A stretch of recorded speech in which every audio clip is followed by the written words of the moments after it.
Sir இன்னைக்கு meet பண்ணியிருந்தீங்க வந்து 10வது நாளா உண்ணவர் இருக்காங்க, அவங்க மீட் பண்ணியிருக்கீங்க. அவங்க என்ன கோரிக்கை கொடுத்தாங்க, நீங்க என்ன உறுதி கொடுத்துருக்கீங்க?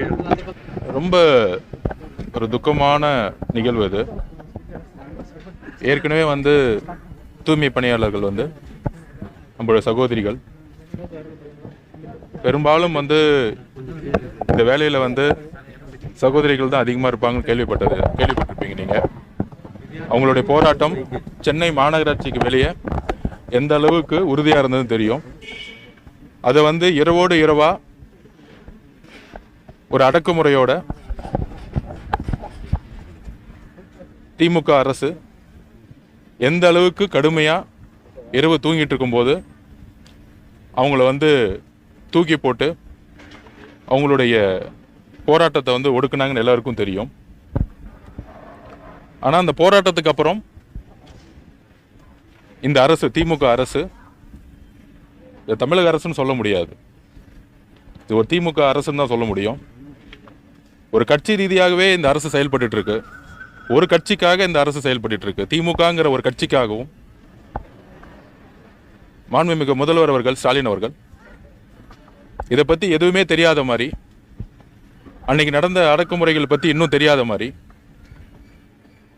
கைது செய்து அவர்களை தனிமைப்படுத்தி போராடினவங்க மேலே கடுமையான கைதுகள் மற்றும் வழக்குகளை தொடுத்து மிகப்பெரிய ஜனநாயக படுகொலையை வந்து நிகழ்த்தினாங்க.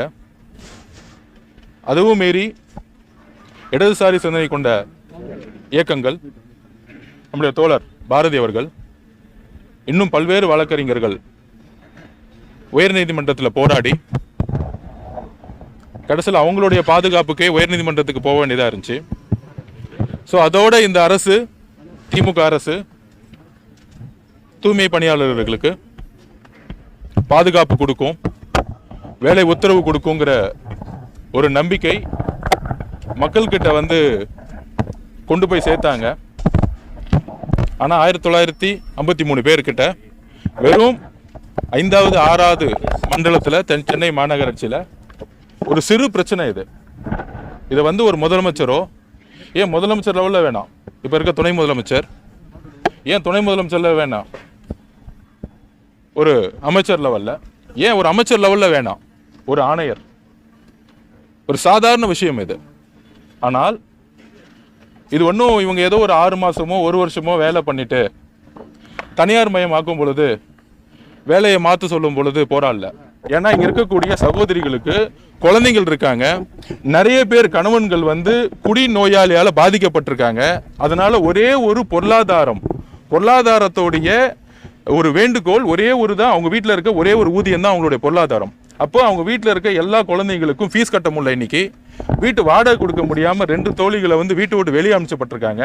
கிட்டத்தட்ட 1953 சகோதரிகளுக்கும் இந்த பிரச்சனை இருக்கு. இது இந்த மண்டலத்தில் மட்டும் பிரச்சனை இல்லை, 25 மண்டலம், பேரூராட்சி, நகராட்சி, ஏன் பஞ்சாயத்து வரைக்குமே ஊதிய கூலிகள் பிரச்சனை இருந்துகிட்டு இருக்கு.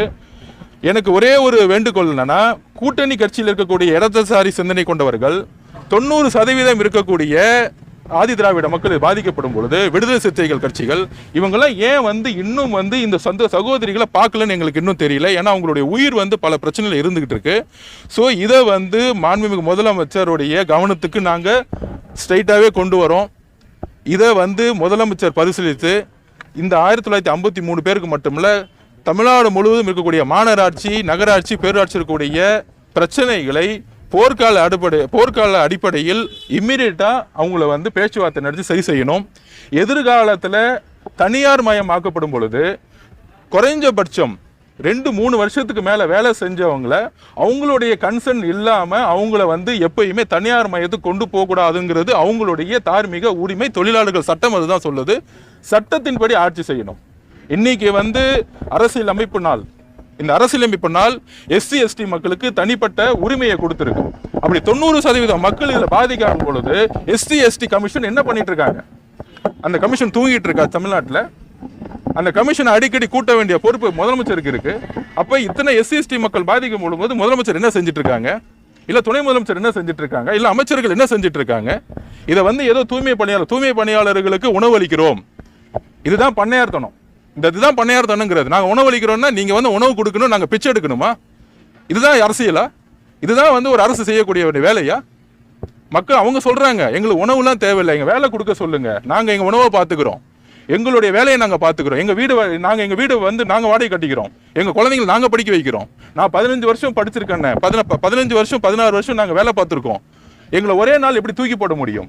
அப்ப 16 வருஷமா அரசை நம்பி வேலை செய்து இந்த சென்னை மாநகரத்தை ஒரு தூய்மையா வச்சுட்டு இருந்த சகோதரிகளுக்கும் ஆதி திராவிட சென்னையோட பூர்வீக குடிமக்கள் இருக்க ஆதி திராவிட மக்களுக்கும் இந்த அரசு செய்ய வேண்டிய கடமை என்ன? வெறும் மேடையிலையும் சமூக நீதிக்கான அரசுன்னு சொல்லிட்டு இருக்கக்கூடிய அரசு வெறும் மேடையில மட்டும் சமூக நீதின்னு சொல்லிட்டு இங்க இருக்கக்கூடிய ஆதி திராவிட மக்களை 10 நாள் சாப்பிடாம உட்கார வச்சு எந்த வேலையும் கொடுக்காம அராஜகம் பண்ணி ஒட்டுமொத்த தூய்மை பணியாளர்களையும் நடு ரோட்ல ஒரு பெரிய அராஜகத்தை நிகழ்த்திட்டு இருக்குங்கிறது எங்களுடைய கடுமையான ஒரு மனம் வலியோட பேசிட்டு இருக்கோம். நாங்க இதுதான் வந்து நாங்க பேசின அந்த 4 தோழிகளும் சொன்னது, எங்க சகோதரிகளும் சொன்னது. அண்ணா, நாங்க வந்து எங்க வீட்டுல வாடகைகள்லாம் வெளியே அமைச்சிட்டாங்க, எங்களுக்கு வந்து எந்த இடத்துக்கு போறதுக்கு நாதி இல்லை, முதலமைச்சரை பார்க்கணும்னு நினைக்கிறோம், அமைச்சர்களை பார்க்கணும்னு நினைக்கிறோம், ஆணையரை பார்க்கணும்னு நினைக்கிறோம், யாருமே எங்களை பார்க்க மாட்டேங்கிறாங்க. ஒரு பிரைவேட் கம்பெனியை போய் பார்க்க போகணும்னு சொல்றாங்க. பிரைவேட் கம்பெனி யார்? 16 வருஷமா வேலை பார்த்த ஒரு தொழிலாளர்களை ஒரு பிரைவேட் கம்பெனியை பார்க்க போகணும் ஒரு ஆணையர் எப்படி சொல்ல முடியும்? ஸோ சட்டப்படி இந்த ஆட்சி நடக்கல. இந்த விஷயத்துல நாங்களும் வந்து கடுமையாக சட்ட போராட்டம் கொண்டு போடுவோம். எங்க தலைவர் இந்த விஷயம் நேத்திலிருந்து கேள்விப்பட்டு ஒரு 4-5 நாளாவே ரொம்ப வருத்தத்துல இருந்து இமீடியட்டா வந்து பார்க்க போகணும்னு சொன்னாங்க. கூடிய விரைவில் தலைவரை டிஸ்கஸ் பண்ணி தமிழகம் முழுவதும் மிகப்பெரிய போராட்டத்தை தமிழக வெற்றி கழகம் முன்னெடுக்கணும். இப்பதான் பொதுச் செயலாளரும் வந்து பதிவு பண்ணாரு. அதை நாங்க வந்து பதிவு பண்றோம்.